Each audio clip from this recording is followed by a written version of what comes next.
Hey peeps, it's Sophie from Disrupt Tutoring, and as always, it's such a pleasure to join you. Today we are dealing with the Grade 11 2018 Physical Science paper, and this is question 3 on Newton's laws. This is Newton's first law. So let's get into it. It says a box of mass 45 kilograms is pulled with a force of 90 newtons at an angle of 50 degrees to the horizontal. The box moves at a constant velocity. So we know that constant velocity means your acceleration is equal to 0. Cool. So the first question says define the term kinetic frictional force. So I've put it in the orange sticky note over there as the force that opposes the motion of an object relative to a surface. So a kinetic frictional force opposes motion of an object on a surface. Great. So 3.2 says state Newton's first law of motion in words, and that is that a body will remain at rest or at a constant velocity unless a non-zero force acts on it. So any sort of change in movement can only be brought about by some resultant force. Okay, so then 3.3 is when the calculations start.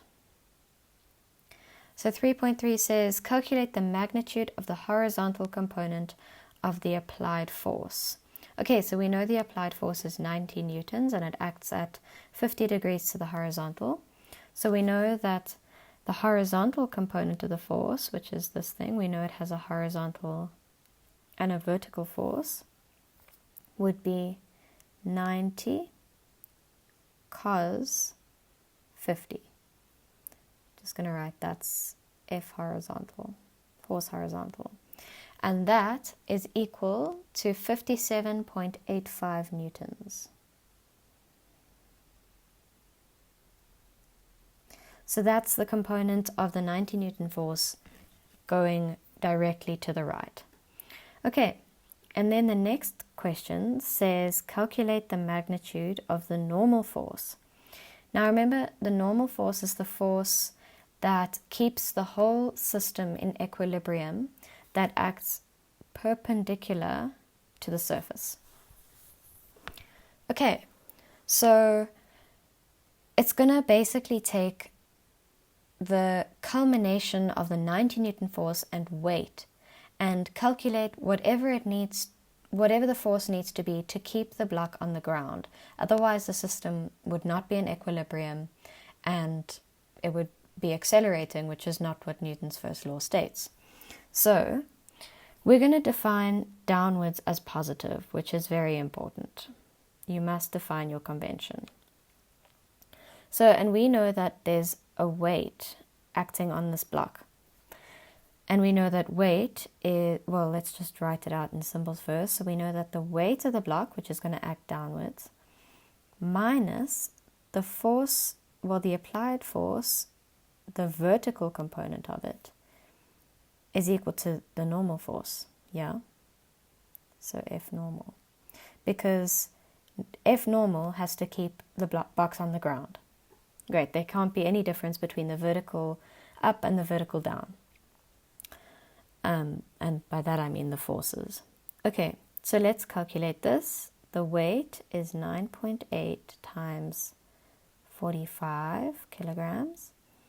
Minus the vertical force. Now that's done very similarly to the previous question, but now it's the sine component. So that is 90 sine 50. And remember, it's minus because we've defined down as positive, and we know that the vertical force of the 90 newtons is going to be upwards because of the direction they've given us. So then we can work out F normal to be 372.06 newtons. Great. So that is the vertical force needed to keep the block at a state of either constant velocity or at rest, so no acceleration. Great. Then it says calculate the coefficient of kinetic friction. So we know the formula for that depends on this normal force, so that's why it was useful to work that out anyway. So let's just write down the formula. So we know that the force of kinetic friction, we're going to call it Fk, is equal to some mu k times the normal force. And mu k is the coefficient of kinetic friction.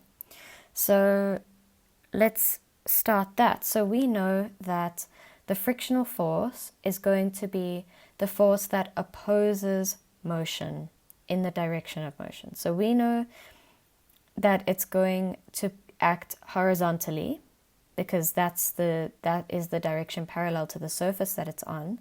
So friction is going to act horizontally, this side.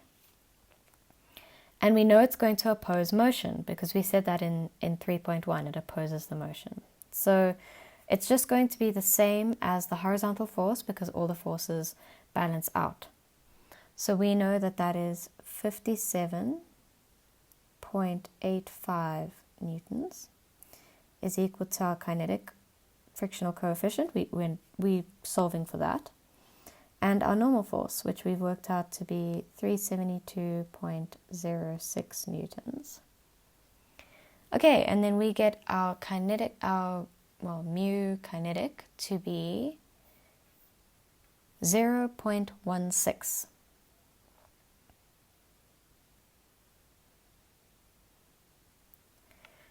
Okay, and the last question is a bit of a theory question. It says, will the coefficient of kinetic friction change if the angle of the applied force is decreased?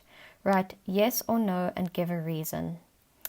So it may seem like the kinetic frictional coefficient will change if your force is either increased in the horizontal direction or decreased or so forth. But the answer is actually no. Because this kinetic frictional force only depends on the type of surface it's on. So if it's on tar, it's going to have a different coefficient to if it's on wood or ice or different surfaces. So it doesn't depend on the force that's being applied on the block, but the surface that the block is on. Okay, so that's it for this question.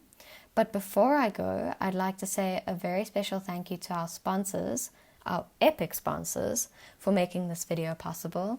You can read all about them in the description below.